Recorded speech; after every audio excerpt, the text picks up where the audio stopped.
La tercera herramienta a ser analizada es el 5W más 2H o también llamado sistema quintil. Vamos a partir de una definición. Pues el 5W más 2H es una herramienta sencilla que se utiliza para esclarecer un problema o una situación, pues nos sirve para entender y describir el problema y ayuda en la búsqueda u obtención de las causas potenciales y de la causa raíz. Además que ofrece una guía de análisis mediante preguntas basadas en hechos, cuyas respuestas brindan la posibilidad de definir el problema, pues esta herramienta se utiliza después de establecer el problema a tratar. Pues su nombre deriva de preguntas en inglés. Como se puede ver, existen 5 preguntas que comienzan con W y 2 preguntas que comienzan con H. Pues esas preguntas son what, why, who, when, where, how y how much. Y estas preguntas son aquellas que deben ser respondidas y nos permitirá esclarecer el problema. Las preguntas traducidas en español tenemos what, qué, why, por qué, who, quién, when, cuándo, where, dónde, how, cómo y how much, cuánto. Primero partiremos analizando las 5W. La primera, que nos permite describir el problema, respondiendo a la pregunta, ¿qué problema se tiene? En la segunda pregunta, ¿por qué? Siempre debe determinarse las razones, el por qué el problema debe ser resuelto y además por qué este debe ser indagado. Se debe responder a la pregunta, ¿por qué es un problema? En cuanto a la tercera pregunta, ¿quién? Se establece el o los responsables del problema, pues se puede responder, ¿a quién le concierne el problema? ¿Quién lo ha detectado? ¿Quiénes son los responsables en la actividad o el proceso al que concierne el problema? En la cuarta pregunta, ¿cuándo? Es la pregunta para definir en qué momento ocurre el problema, en qué día sucede, en qué turno, bajo qué circunstancias especiales. En cuanto a la quinta pregunta, ¿dónde? Se describe el lugar donde sucede o se presenta el problema. Respondiendo a la pregunta, ¿dónde sucede? ¿En qué sectores?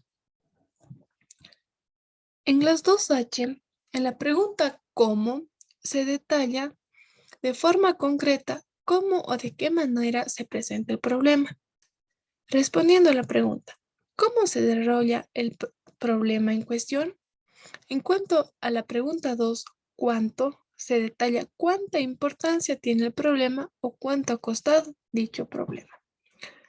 Para entender mejor la metodología, la aplicaremos en un ejemplo, el mismo que se describirá a continuación.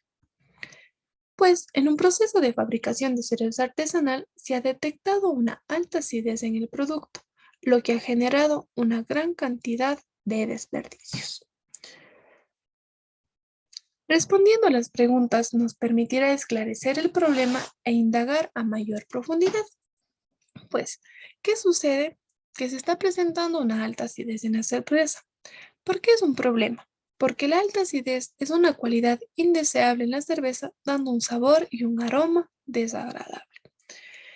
¿Quién es el responsable del problema? Pues esto se da en el proceso de fermentación. ¿Cuándo se da el problema? Cuando se toman las primeras muestras de cerveza después del lavado. ¿Dónde? En el tanque de cocción. ¿Cuánto? Pues se desperdiciaron 100 litros de cerveza por lote, es decir, cada semana. ¿Y cómo? Pues el operador encargado, después de lavar el tanque, abre las válvulas para que ingrese la cerveza y empiece el proceso de fermentación, pero después de completarlo, toma la muestra. Mide la acidez y el valor de la medición se encuentra fuera de la especificación. Una vez respondidas las preguntas, el problema ha quedado más claro y se ha podido describir con mayor facilidad. Una vez establecido esto, podemos redefinir el problema. Así, en un proceso de fabricación de cerveza artesanal se ha detectado una alta acidez, lo que ha generado desperdicios de 100 litros de cerveza a la semana, ya que la alta acidez genera sabores y aromas a vinagre que son atributos desagradables para el cliente.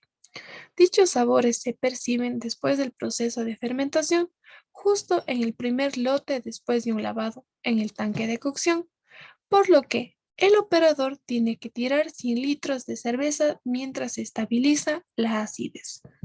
Pues una vez redefinido el problema y si es que se ha podido redefinir el problema, nos indica que la metodología de 5W más 2H ha sido utilizada de manera correcta.